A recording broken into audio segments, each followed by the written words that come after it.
Hello and welcome back, everybody. This is a new interview in my series with the amazing autistic women. I'm Tanya, your host, and I'm glad to have you here with us today. Please subscribe to the channel if you haven't already. And in case you didn't know, I made a second YouTube channel which is called Woman on the Spectrum, and there I only talk about autistic women and autism in women. In this series, I interview women on the autism spectrum, showing their everyday life struggles, problems, and limitations. Autism is invisible, you cannot see that, but our limitations are real. We have to deal with them, we have to live with them, and sometimes they can be really tough to live with. And usually, we don't have support in our immediate environment, partners, friends, family, workmates. And that's why I think it's really important to make the autistic woman visible in today's society. We are many, and every day more and more women are getting their diagnosis. Many of us are late diagnosed, and I want to connect all of us together worldwide. Okay, if you find these interviews interesting or helpful, please consider donating to my fundraiser. The link is below, and you would really make a difference for me because I'd like to make much more interviews, many more, and to make the autistic woman visible. Thanks. All right, now let me welcome today's guest. This is Michelle. Hi, Michelle. Hi, thank you for having me. It's my pleasure, Michelle. Thanks. So, Michelle is from the US. She lives in California and she's married with one child. And Michelle is a parent and family coach. So, could you please tell us what that is, Michelle?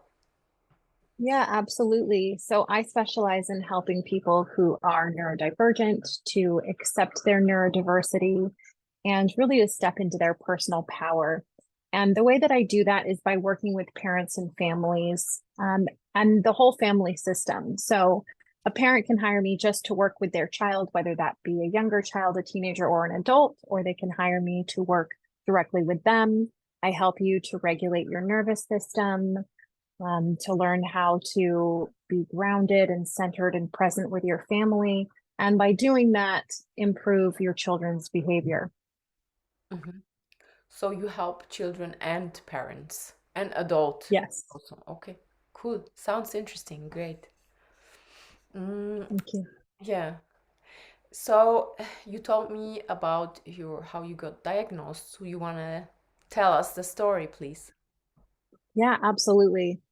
So I always knew there was something different about me, but I didn't know what it was. And so I developed a special interest in psychology in an attempt to figure out what exactly was this difference that I had that made me feel separated from other people, made me feel almost like an alien on the earth, just really disconnected, like there was a veil between myself and other people. So I went into college to become a psychologist. And in the process of getting my bachelor's degree in psychology, I used disability services for extended time on tests and private testing space because I've always had a challenging time with noise and disturbance when I'm trying to focus. So during that time, I was required to do testing to find out, what the diagnosis was relating to the accommodations that I wanted to use. And so after that long and laborious testing process, which I'm sure you're familiar with if you've been tested, um, I received a diagnosis of autism Mhm. and really, yeah, just was surprised by that. Yeah, you said that you were surprised. You didn't think it was real. It was correct. Yes. So initially, I had various different mental health diagnoses. I had an anxiety diagnosis, depression, a bipolar diagnosis, and then eventually came that autism diagnosis at 27.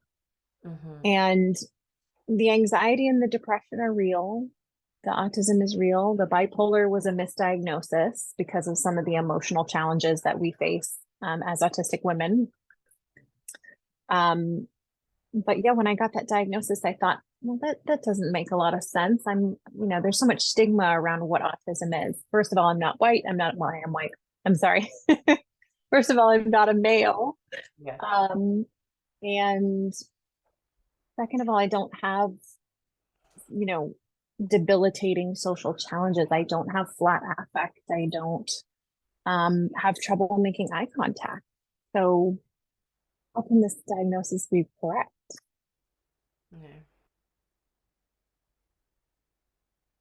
Yeah, of course.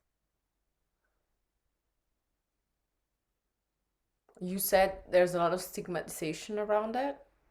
And did you also think you probably also changed your own view about autism yourself after the diagnosis? Yeah, absolutely. I think I was probably in denial for a few years after I got my diagnosis, in all honesty. Um, but as I started researching it and learning more about it, it really started to make sense.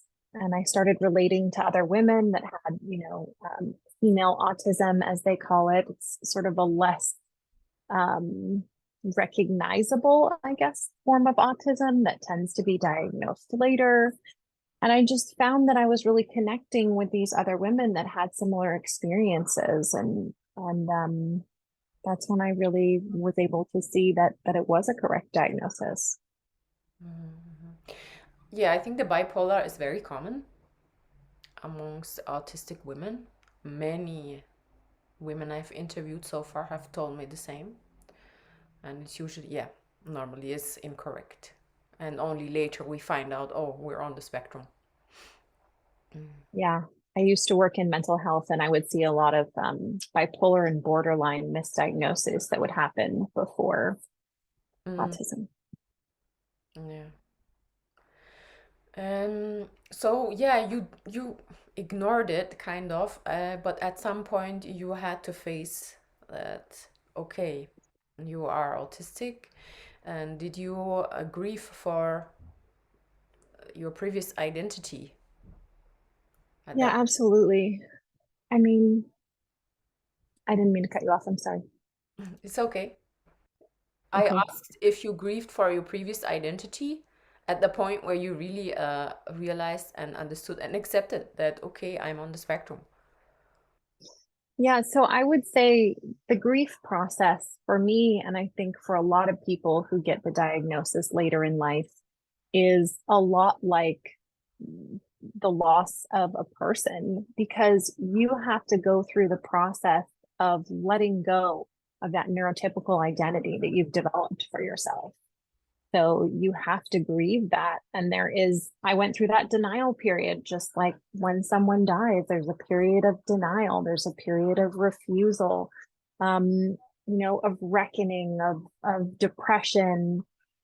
And then when you step into the acceptance, that's when you're really able to cultivate a life of meaning and purpose and joy, and just have so much more comfort in your life. Because before the diagnosis, you don't necessarily know what's causing your challenges. But after you know what is the cause, and you can start to create accommodations for yourself. Yeah. Yeah, and take up the space that you need, right? Yes. Mhm. And did you kind of had to learn again, like a child, who you are, what you like, what you don't like? Yes.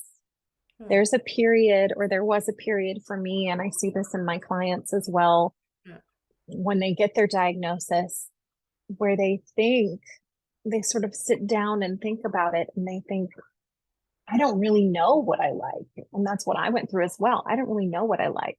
I don't really know what I dislike. I know what the people around me like and dislike, because I know how to be agreeable so that people like me. But what are my interests? What are my passions? What lights me up? And how do I want to show up in the world? Have I been dulling myself down to fit in, or have I been hiding my true self because I don't want people to judge me?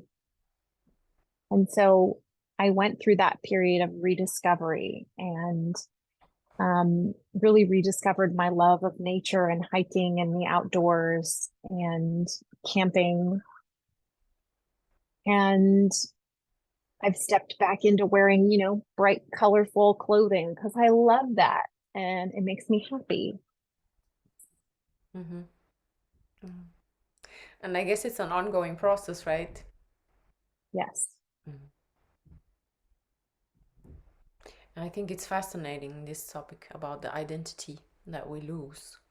Because we're looking back at things that happened as a child in the teenage time or early 20s, and all of a sudden, for myself, I can see things very differently now. And then I realized, oh my God, things were probably not the way I perceived them back then. And now I have a different perspective on it. Yeah, it's like looking back at your life history through a new lens, almost like seeing it in a different light or through a new colored glass. It's just a different way to look back at your experiences, and it gives you a greater sense of self-compassion once you understand what your challenges are and have always been and how to work around those challenges, because it's not like as autistic adults our problems that we had as autistic children or sensitivities go away. They may decrease in some cases, but they're always there. Mm. Yeah, yeah. And what are the limitations that you face every day? So I'm very sound sensitive. I would say that's probably my top challenge. So I am quite aware of any sort of sounds in my environment. I'm also have a sensitive skin, so I find that some clothing can be really uncomfortable, particularly at night is when I notice it the most. And then smells. I'm very sensitive to smells. I'd say those are probably the top ones. Mm-hmm. And I'm sure you came up with some coping strategies because you also had a late diagnosis. Can you tell us a few examples, please? Yeah, absolutely. So I go everywhere with noise canceling headphones. I always have my AirPods on me and ready to go. They make a huge difference for me, and I really rely on them. I keep a little plushy keychain in my purse. So if I'm feeling a little anxious, I can just reach in there and squish my plushy keychain because it's soft and it feels nice. Um, I do a lot of work with breath exercises, focusing on my breathing to make sure that I'm actually taking deep breaths, because a lot of neurodivergent people will hold our breath or do shallow breathing or forget to breathe. We actually have different breathing patterns than neurotypical people. Oh, really? So I do focus, yeah, we do. So I do focus on my breathing. We tend to breathe more shallowly and Yeah. things like that. Um, so I tend to really focus on my breathing and make sure that I am actually breathing and not just doing little butterfly breaths and, um, Mm-hmm. moderating my environment as much as I can. Yeah. Mm-hmm. And you work from home, I guess. I do. And that has made all the difference in the world. I've worked in an office before and I've worked in a hospital before, and being in environments where there is so much sensory input from fluorescent lights and sounds from beeping machines and things like that is very overwhelming and very stressful. So working from home has been an amazing accommodation for me. Mm, great, yeah. Do you have specific routines also, morning or evening routines? I do. In the morning, I like to get up a little bit earlier before everyone else, and I'll do either yoga for 10 or 20 minutes or ride my indoor bicycle for 10 or 20 minutes. I always start my morning with gratitude. So, 3 to 5 things that I'm grateful for, no matter how I feel when I wake up. And then I say to myself, I'm now waking up on my best possible timeline. Universe, God, higher power, show me how good today can get. And that's how I start every day. And then I have my hot drink, because warm drinks are soothing for the nervous system and help us feel more relaxed. And off to work, get my little one up and take him to work. And I work from my parents' house because they do my childcare. So I do commute still. Okay. But it's not far, I guess. No, just it's one city over, really. Mhm. Mhm. Yeah. Mm-hmm. Yeah, I like the affirmations and the gratitude. I do that too. And yeah, by the way, if you're watching, I give my own coping strategies away for free in form of a self-paced course you can take. It's a video course and a workbook, and you're gonna learn the EFT tapping, affirmations, meditation, and more. So the link is below in the description of the video, and you're very welcome to get that for free. Yeah, Michelle, do you want to add something to give a message to anyone who's listening today? Yes. I just want you to know that your existence on earth is a miracle, because the chances of you being born exactly the way that you are 1 in 400 trillion. Wow,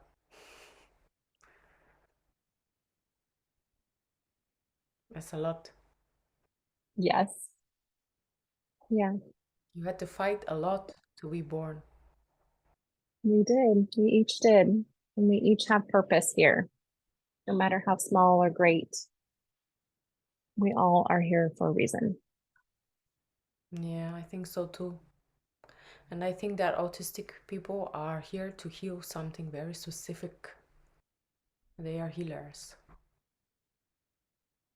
Yes, I believe that too. Mm.